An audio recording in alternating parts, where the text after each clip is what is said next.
আগামী 29শে এপ্রিল রাজ্যে বিধানসভা নির্বাচনের দ্বিতীয় দফার ভোট গ্রহণ।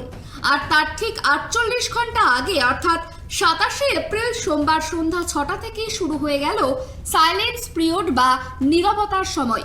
অবাধ ও শান্তিপূর্ণ নির্বাচনের লক্ষ্যে নির্বাচন কমিশনের পক্ষ থেকে জারি করা হয়েছে কড়া বিধিনিষেধ। সোমবার সন্ধ্যে 6টা বাজার সঙ্গে সঙ্গেই থমকে গেল রাজনৈতিক প্রচারের শব্দ।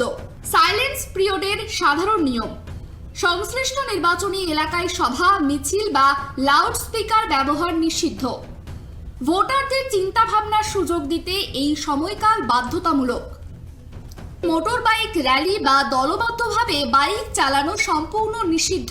প্রচার বন্ধ হওয়ার পাশাপাশি নিরাপত্তা নিশ্চিত করতে বাইক চলাচলের উপর কড়া নজরদারি দিচ্ছে কমিশন।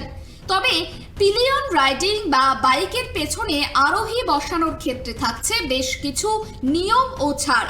বাইক ও পিলিয়ন রাইডিং নিয়ম: ভোটের 12 ঘন্টা আগে থেকে সাধারণের জন্য পিলিয়ন রাইডিং নিষিদ্ধ। চিকিৎসা সংক্রান্ত জরুরি অবস্থা, পারিবারিক অনুষ্ঠান বা স্কুল যাতায়াতে ছাড়। সকাল 6টা থেকে সন্ধ্যা 6টা পর্যন্ত ফ্যামিলি পিলিয়ন রাইডিং করা যাবে। শুধুমাত্র ভোট দিতে যাওয়া বা বিশেষ প্রয়োজনেই এই অনুমতি মিলবে। তবে সাধারণ মানুষের কথা মাথায় রেখে কিছু ক্ষেত্রে শিথিলতা বজায় রেখেছে কমিশন। ওলা, উবের, জোম্যাটো বা সুইগির মতো হোম ডেলিভারি সংস্থার কর্মী এবং যথাযথ পরিচয়পত্র থাকা অফিস যাত্রীদের জন্য এই বিধিনিষেধ প্রযোজ্য হবে না।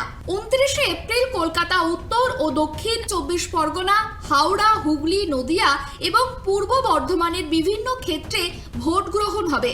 এই প্রতিটি জেলাতেই সোমবার থেকে কার্যকর হয়েছে এই বিধিনিষেধ।